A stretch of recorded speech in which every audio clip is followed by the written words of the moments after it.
வணக்கம் கிரிக்கெட் ரசிகர்களே.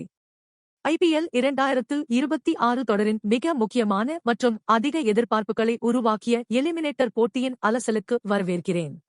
முல்லன்போர் மைதானத்தில் நடைபெற்ற இந்த வாழ்வா சாவா போராட்டத்தில் பலம் வாய்ந்த சன்ரைசர்ஸ் ஹைதராபாத் அணியும் அசுர பலத்துடன் காணப்பட்ட ராஜஸ்தான் ராயல்ஸ் அணியும் மோதின.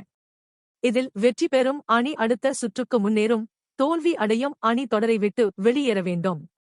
இவ்வளவு பெரிய அழுத்தம் நிறைந்த ஒரு போட்டியில் என்ன நடந்தது, எப்படி நடந்தது என்பதை இப்போது மிக விரிவாக பார்ப்போம். டாஸ் வென்ற ஹைதராபாத் அணியின் கேப்டன் பேட் கமின்ஸ் சற்றும் தயக்கமின்றி முதலில் பந்துவீச்சை தேர்வு செய்தார். ராஜஸ்தான் ராயல்ஸ் அணியின் பேட்டிங் தொடங்கியது. ஆரம்பம் முதலே ஆட்டத்தில் ஒருவித பரபரப்பு தொற்றிக் கொண்டது. ராஜஸ்தான் அணிக்காக களமிறங்கிய 15 வயதே ஆன இளம் கிரிக்கெட் புயல் வைபவ் சூரியவன்ஷி ஒட்டுமொத்த மைதானத்தையும் தனது பேட்டிங் மூலம் மிரள வைத்தார். 15 வயது சிறுவன் எலிமினேட்டர் போன்ற மிகப்பெரிய அழுத்தமான போட்டியில் எப்படி விளையாடுவான் என்ற சந்தேகங்களை எல்லாம் தனது முதல் சில பந்துகளிலேயே தவிடுபொடியாக்கினார். அவர் சந்தித்த ஒவ்வொரு பந்தும் மைதானத்தின் நாலாபுறமும் சிதறி பறந்தன. மொத்தமாக அவர் சந்தித்தது வெறும் 29 பந்துகள் மட்டுமே.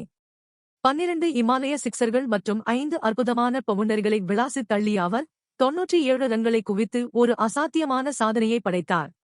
ஒரு சீசனில் அதிக சிக்சர்கள் அடித்த யூனிவர்ஸ் பாஸ் கிரி ஸ்கேலின் நீண்ட கால சாதனையை ஒரு 15 வயது சிறுவன் முறியடித்தது ஒட்டுமொத்த கிரிக்கெட் உலகையும் பிரமிப்பின் உச்சத்திற்கு கொண்டு சென்றது. வெறும் 3 ரன்களில் அவர் தனது சதத்தை நழுவவிட்டாலும் இந்த 97 ரன்கள் என்பது பல சதங்களுக்கு சமமான ஒரு முரட்டுத்தனமான இன்னிங்ஸ் ஆகும். வைபவ் சூரியவன்ஷியின் இந்த ருத்ரதாண்டவத்திற்கு மறுமுனையில் துருவ் ஜூரல் மிகச்சிறந்த ஆதரவை வழங்கினார். பொறுப்பாகவும் அதே சமயம் மிகவும் ஆக்ரோஷமாகவும் விளையாடிய அவர் வெறும் 21 பந்துகளில் அதிரடியாக 50 ரன்கள் விளாசி ரசிகர்களை உற்சாக கடலில் ஆழ்த்தினார். நிர்ணயிக்கப்பட்ட 20 ஓவர்கள் முடிவில் ராஜஸ்தான் ராயல்ஸ் அணி 8 விக்கெட்டுகளை இழந்து 243 ரன்கள் என்ற ஒரு இமாலய இலக்கை பதிவு செய்தது. 244 ரன்கள் எடுத்தால் வெற்றி என்ற மலைக்க வைக்கும் இலக்குடன் வாழ்வா சாவா என்ற நெருக்கடியான நிலையில் சன்ரைசர்ஸ் ஹைதராபாத் அணி களமிறங்கியது. ஹைதராபாத் அணியின் பேட்டிங் வரிசை மிகவும் வலிமையானது என்பதால் அதிரடியான ஒரு சேசிங்கை காண ரசிகர்கள் மிகுந்த நம்பிக்கையுடன் காத்திருந்தனர். ஆனால் ராஜஸ்தான் அணியின் வேக புயல் ஜோஃப்ரா ஆர்ச்சர் தனது அபாரமான வேகத்தால் ஹைதராபாத் அணியின் நம்பிக்கையை சுக்குநூறாக்கினார். சன்ரைசர்ஸ் அணியின் மிக முக்கிய தூண்களான அதிரடி மன்னன் டிராவிஸ் ஹெட், இஷான் கிஷன் மற்றும் அபிஷேக் சர்மா ஆகிய மூவரையும் அடுத்தடுத்து வீழ்த்தி ஆர்ச்சர் ஒரு மாபெரும் திருப்புமுனையை ஏற்படுத்தினார். இந்த இக்கட்டான சூழ்நிலையில் மிடில் ஆர்டரில் களமிறங்கிய நிதிஷ்குமார் ரெட்டி மற்றும் சலில் அரோரா ஆகியோர் அணியை சரிவிலிருந்து மீட்க கடுமையாக போராடினார்கள்.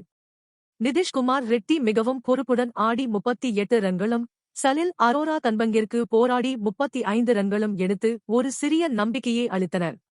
நெருக்கடியான நேரங்களில் பேட் கமின்ஸ் களமிறங்கிய போது ஒரு மெல்லிய எதிர்பார்ப்பு எழுந்தது. இறுதியில் 19.2 ஓவர்களில் 196 ரன்களுக்கு சன்ரைசர்ஸ் ஹைதராபாத் அணி தனது அனைத்து விக்கெட்டுகளையும் இழந்து சுருண்டது.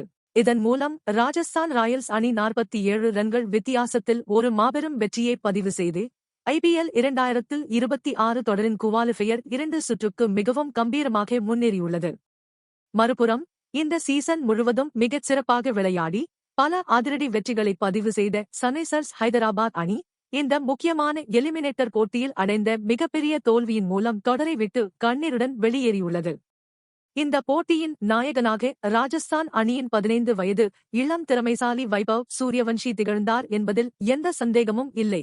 ஜோஃப்ரா ஆர்ச்சரின் மிரட்டலான பந்துவீச்சும் வைபவ் சூரியவன்ஷியின் அசாத்தியமான பேட்டிங்குமே ராஜஸ்தான் அணியின் இந்த பிரமாண்ட வெற்றிக்கு மிக முக்கிய காரணங்களாக அமைந்தன. மீண்டும் மற்றொரு போட்டியின் விமர்சனத்தோடு உங்களை சந்திக்கும் வரை விடைபெறுகிறேன். நன்றி.